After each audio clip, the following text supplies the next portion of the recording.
Halo Eurofriend, apa kabar? Semoga kita semua dalam keadaan sehat dan keadaan baik semua. Pada kesempatan kali ini, kami akan membahas mengenai DSP dan external player. Dan kami sudah mengundang narasumber dari Audio Plus Indonesia. Selamat datang Ko Andre. Ya, Apa kabar Ko? thank you. Sehat? Baik, Yudi.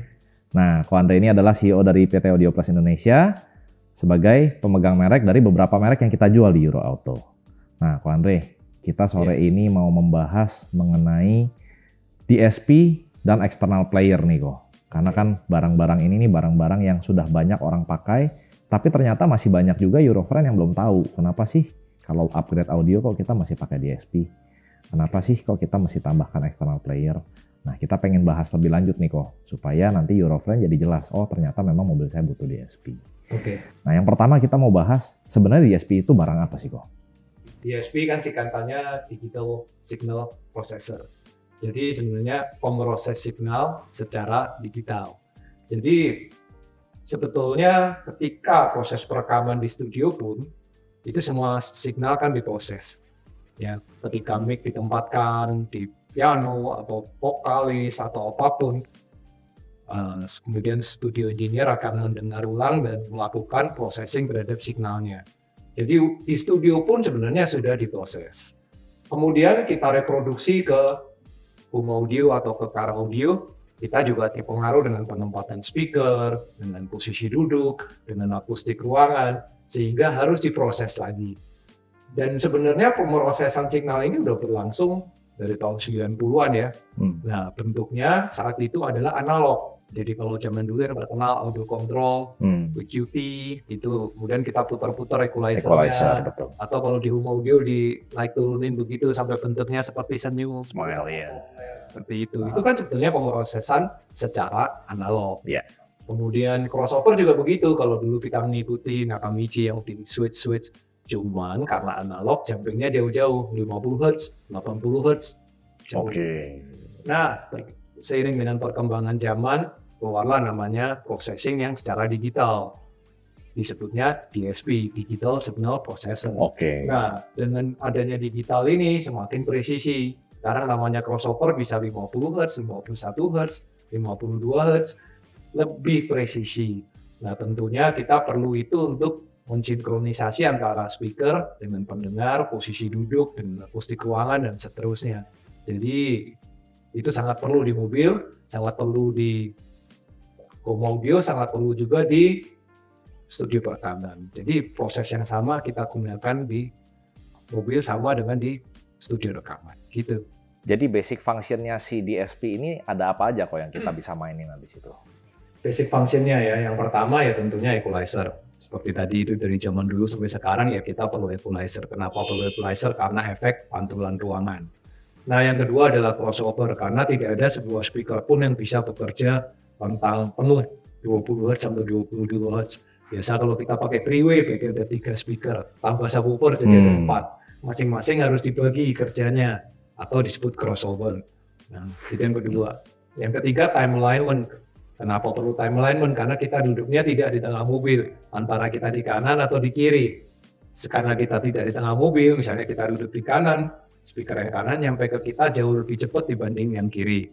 Sehingga yang kanan harus di time align atau di delay, sehingga nyampainya ke saya bersamaan. Dengan demikian, lebar panggung kiri bisa sama dengan lebar panggung kanan. Nah, yang keempat, bagaimana alignment phase.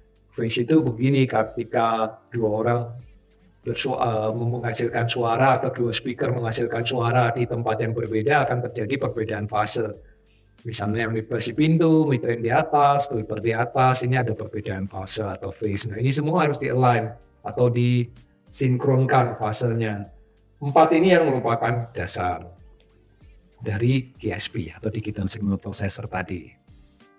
Berarti zaman dulu waktu zaman-zaman analog nggak sesophisticated itu ya Ada fitur-fiturnya. Kita ada dulu namanya precision power juga untuk alignment phase, tapi manual. Jadi kita geser, kita duduk depan, kita dengerin, balik lagi ke belakang, diputar, ya atau ditarik ke depan dulu, diputar-putar, udah selesai, baru ditanam ke belakang. Tapi unitnya terpisah, equalizernya sendiri, katakan audio control, Alexis, dan macam-macam. Kemudian crossovernya sendiri, speaker Nakamichi dan lain-lain. Kemudian phase alignment-nya juga yang saya tahu hanya precision power. Jadi tiap itu sendiri-sendiri. Kalau sekarang kan disatukan satu unit.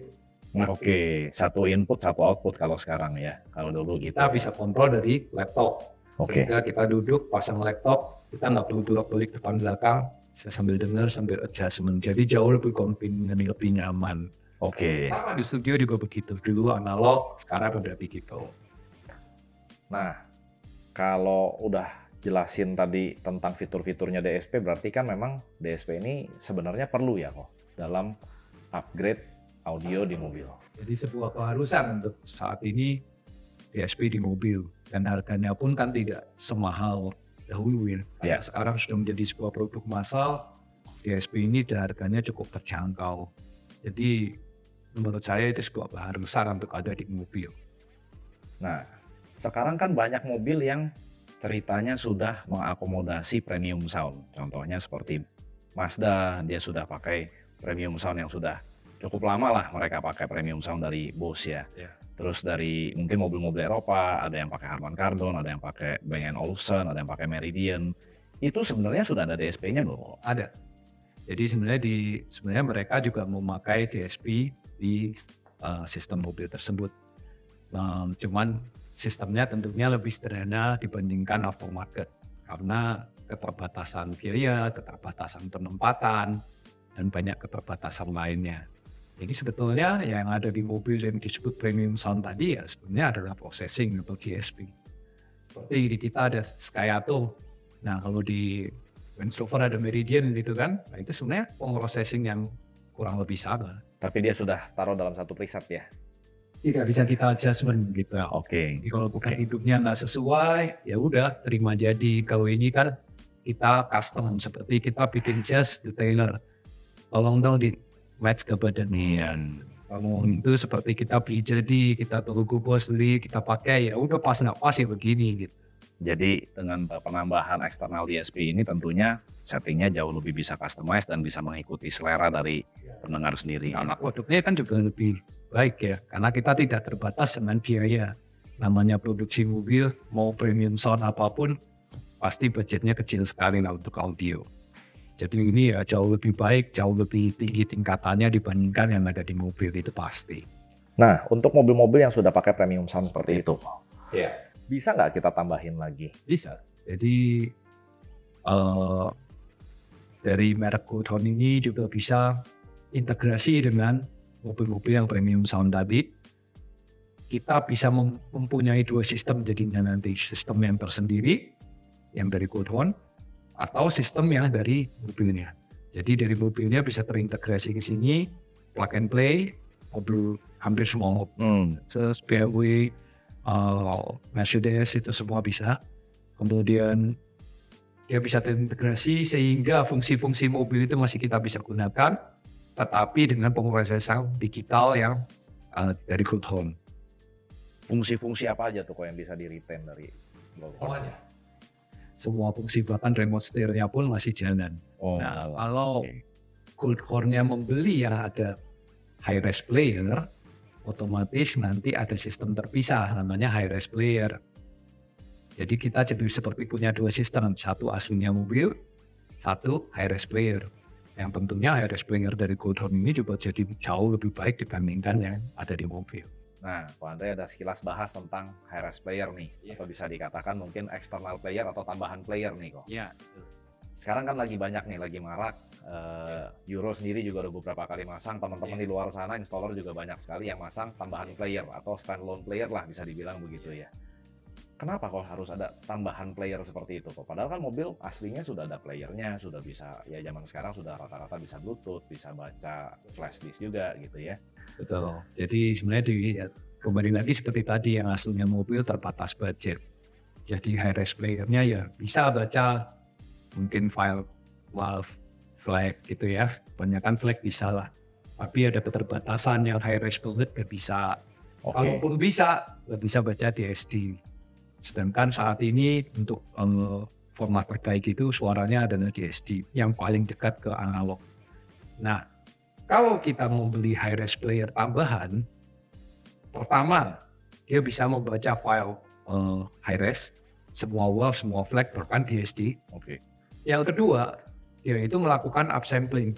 Jadi kalau filenya 1644 katakan, itu di upsampling semuanya sama dia. Kalau Goldhorn menggunakan DSD, makanya Goldhorn selalu menyebutnya DSD player. Oh, oke. Jadi semuanya dikonvert ke DSD. Dan itu yang menyebabkan kualitas suaranya jauh lebih baik dibandingkan yang di mobil. Oke. Karena sistem pemrosesan itu jauh lebih sophisticated dan membutuhkan komputer yang jauh lebih mahal, lebih stabil untuk tidak putus-putus untuk membaca DSD tadi ataupun upsampling ke DSD. Itu yang pertama. Yang kedua, player tadi juga menggunakan clock yang bagus. Jadi clock yang di clock seperti jam kita, digital itu kan cuma 1 sama 0. Ya. Tapi kapan 1 dan kapan 0 dia dikontrol oleh sebuah clock namanya. Nah, clock yang di dalam standar mobil ya clock biasa atau katakan jam biasa gitu. Oke. Kalau yang di sini kualitas seperti Rolex lah gitu atau yang lebih presisi gitu. Ya, jadi pertama dia ultra precision, kemudian ultra low phase, jadi pergeseran fasenya, jadi antara 1 dengan 0 itu dia nggak ada pergeserannya, Oke. betul 1 atau 0 gitu. Kemudian dia juga menggunakan yang ultra low noise. Jadi clock ini sendiri menimbulkan noise dan kalau ketika noise-nya rendah sekali, ya kualitas suaranya jadi lebih bagus. Jadi dua hal tadi yang menyebabkan berbeda clock-nya dan kemampuannya membaca high res sekaligus upsampling gitu. Oke, menarik nih kok. Karena sekarang ini juga kan lagi banyak yang tren pakai external player, terus ada juga yang memang pakai player plus DSP gitu kan. Jadi sekarang ini perkembangan teknologi macam-macam ya. Iya. Barang juga jadi mungkin 10 tahun lalu belum ada nih ya model-model barang yang seperti ini. Kalau menurut Ko Andre pribadi, mana yang lebih baik kok? Menggunakan player sendiri dengan DSP sendiri, artinya player terpisah dengan DSP, atau menggunakan player DSP kok? Tergantung player dan DSP-nya apa yang dipakai, tetapi kita harus pertimbangkan kompatibilitas. Jadi ketika kita punya player sendiri dan DSP sendiri, pasti ada kantung di sini. Oke. Penghubung. Penghubung ini bisa menjadi antena. Ketika dia menangkap sejumlah RFI atau EMI tertentu, si DSP-nya akan protect. Si file bisa nggak terbaca. Ya, kemudian ada masalah kompatibilitas lainnya. Misalnya playernya bisa baca DSD 512, DSP-nya nggak bisa, nanti DSD 512 terbaca di sini tapi nggak keluar suara di sini dan seterusnya. Kalau dia terintegrasi jadi satu, paling nggak masalah itu sudah ada. Isunya berkurang. Kalau dia baca 512 ya keluar suara 512. Gitu. Sudah pasti kompatibel. Nah tadi kalau dibilang saat ini banyak player-player eksternal, betul banyak. Tapi yang menggunakan clock sebaik Goldhorn maupun yang menggunakan upsampling hampir nggak ada. Oke. Gitu. Nah, Ko Andre dari tadi ada menjelaskan tentang Goldhorn. Kita kan udah beres nih membahas tentang produk-produknya, fungsinya apa, seperti apa, dan perbedaan produk-produk ini. Goldhorn ini siapa sih kok? Sekarang banyak banget nih kedengeran si Goldhorn. Goldhorn ini salah satu produk yang terlaris sekarang di Audio Plus. Kenapa bisa sangat laris? Karena memang kualitas suaranya sangat berbeda dengan yang lain yang ada di pasaran. Nah, orang pasti nanya kenapa berbeda. Ya tadi yang teknologi saya jelaskan bahwa Goldhorn melakukan upsampling. Jadi kalau film audio itu seperti orang beli chord, upsampler. Udah ada Upscaler, ya. Dan kemudian Goldhorn sendiri kenapa bisa melakukan itu sesophisticated itu karena mereka ini udah OEM untuk sebuah merek ternama di Audio selama 20 tahun. Oke. Dan produk ini banyak mendapatkan penghargaan di mana-mana. Jadi ahli teknologinya itu diterapkan di car audio. Itu yang pertama, secara kualitas dan pengalaman mereka bagus. Jadi kualitas suaranya hampir semua dealer kalau membandingkan, wah beda gitu. Dengan semua yang ada di pasaran beda banget gitu. Katakan DSP-M-nya pun berbeda gitu. Bisa dikencengin, nggak sempit dan lain-lain. Nah, yang kedua, yang paling penting dalam dunia seperti ini kan ini teknologi ya, sama seperti komputer. Itu adalah technical support. Jadi technical support dari Goldhorn ini online terus dan setiap permasalahan akan selesai dalam 1 kali 24 jam. Wow. Ya, jadi Audio Plus pun menginvest satu orang yang khusus untuk membantu dealer menyelesaikan setiap masalah ini. Jadi pastikan kalau membeli Goldhorn, membeli di dealer resmi seperti Euro Auto begini, karena hanya melalui dealer resmi kita bisa memberikan support langsung dari pabrik ke Audio Plus dan ke dealer yang authorized, dan itu bisa semua kendala akan terselesaikan dalam 1 kali 24 jam karena mereka sangat menguasai teknologi ini. Jadi misalkan kita integrasikan ke sebuah mobil, remote steer-nya ada yang nggak jalan atau bagaimana, itu nanti kita bisa selesaikan segera. Atau unitnya ada masalah, masalahnya kan kadang unik-unik, ini kan seperti komputer. Ya. Komputer kan kadang begitu, nggak mau buka ini, nge-hang, dan Software. selalu Ya. ada seperti itu, namanya juga software. Tapi ya itu penyelesaian masalahnya yang membuat Goldhorn berbeda dengan kompetitor juga. Jadi walaupun di dunia car audio mungkin di Indonesia kedengarannya seperti newcomer nih si Goldhorn, ternyata mereka sama sekali bukan newcomer ya. Udah 20 tahun mereka, tapi memang masuk di Indonesia baru tahun lalu, tapi kita udah jual ribuan unit dan sangat sukses ya. Fail rate kita di bawah 1%. Jadi itu untuk sebuah DSP player sangat rendah boleh dibilang. Dan saya sebagai distributor juga sangat puas, dan saya yakin juga Euro Auto sebagai dealer juga puas karena setiap permasalahan itu kita bisa troubleshoot dengan cepat gitu. Dan sebetulnya masalahnya yang timbul hanya 1% dari produk yang kita jual. Iya. Oke kok, menyambung pembicaraan tentang DSP dan player yang tadi kita sudah bahas secara detail.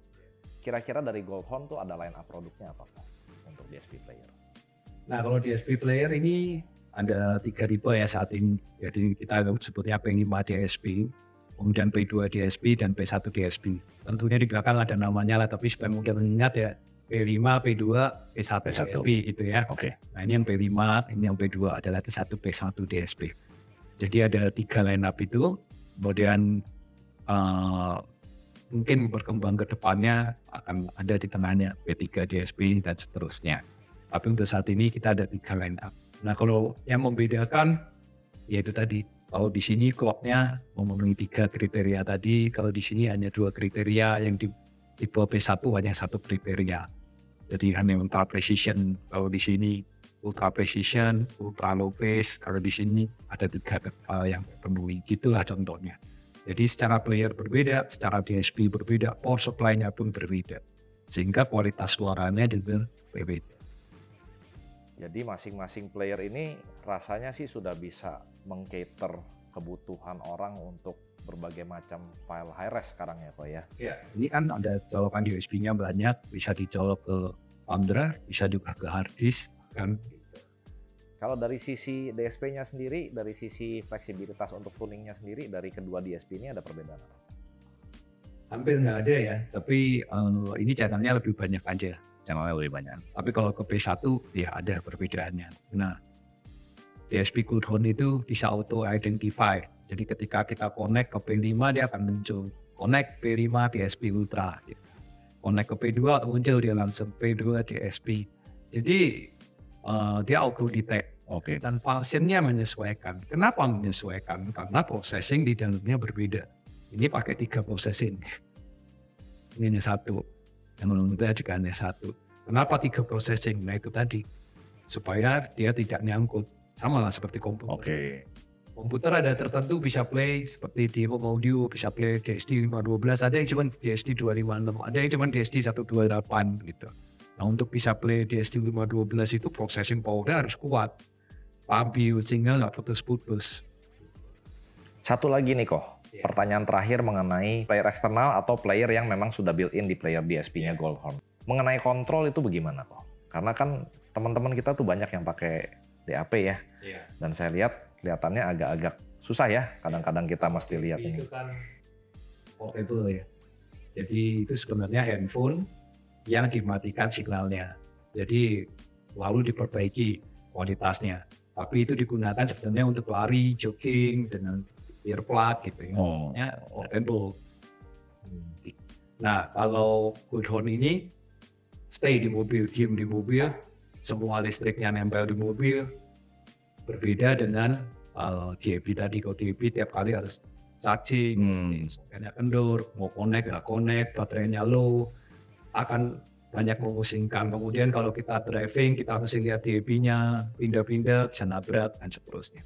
Kalau Cooldown mengambil pendekatan yang berbeda, yang tentunya menurut saya jauh lebih canggih ya. Contohnya dia bisa dikontrol melalui head unit aslinya mobil, dengan menambahkan sebuah modul. Kemudian kalau kita beli head unit Android, kita bisa install APK-nya di situ. Jadi bisa dikontrol semua dari head unitnya. Bahkan remote steer-nya bisa jalan. Remote steer-nya bisa jalan dua fungsi, mengontrol aslinya mobil dan mengontrol high-res player-nya pun. Termasuk pindah memori. Nah, kalau duduk di belakang bagaimana? Bisa pakai handphone, pakai aplikasi, kita bisa pindah-pindah file, bisa naik turun volume dari belakang. Jadi bisa pindah memori juga. Jadi bisa 3 kontrol, bisa dari head unit asli atau Android player, bisa dari remote steer, bisa juga dari HP. Nah, ini yang tidak dipunyai tentunya dengan sistem lain. Jadi tujuan kita adalah duduk di mobil, memang ini khusus untuk mobil, kita berkendara, displaynya muncul di aslinya mobil, jadi tidak membahayakan kita, kontrol semua di setir, kita nggak perlu lagi tak-atik, baterai sudah pasti 100% full, karena dia nempel di mobil. Nah, itu perbedaannya dengan barang portable. Barang portable ya memang digunakan untuk portable. Dulu sebelum ada ini ya portable itu cukup baik untuk di mobil, tapi saat ini kita nggak perlu lagi pasang barang portable di mobil, ya sesuai kegunaannya aja, itu untuk lari, atau apalah yang kegunaan yang lain ya, untuk jalan. Tapi kalau mau stay di mobil, ini yang paling advance saat ini. Kita sendiri juga sempat ngalamin ya, kita pakai barang portable di mobil dan isunya cukup banyak ya. Ya sangat rumit lah ya, karena setiap kali masuk harus connect, kemudian harus punya wifi router, repot sekali gitu. Kalau ini sudah ada semuanya di sini, mau wifi, mau bluetooth, mau apapun terkoneksi. Nah, produk-produk Goldhorn ini kan kalau di Indonesia mungkin baru ya, bisa dibilang relatif baru dan mungkin masih banyak yang belum kenal. Tapi kalau di luar Indonesia tuh kira-kira gimana sih reputasinya Goldhorn? Karena Cooldown ini sebetulnya adalah made in China ya, di China sendiri dia market leader. P5 DSP Ultra ini baru launching beberapa bulan, mereka udah jual 500 unit lebih. Dengan harga 100 juta lebih itu udah 500 unit.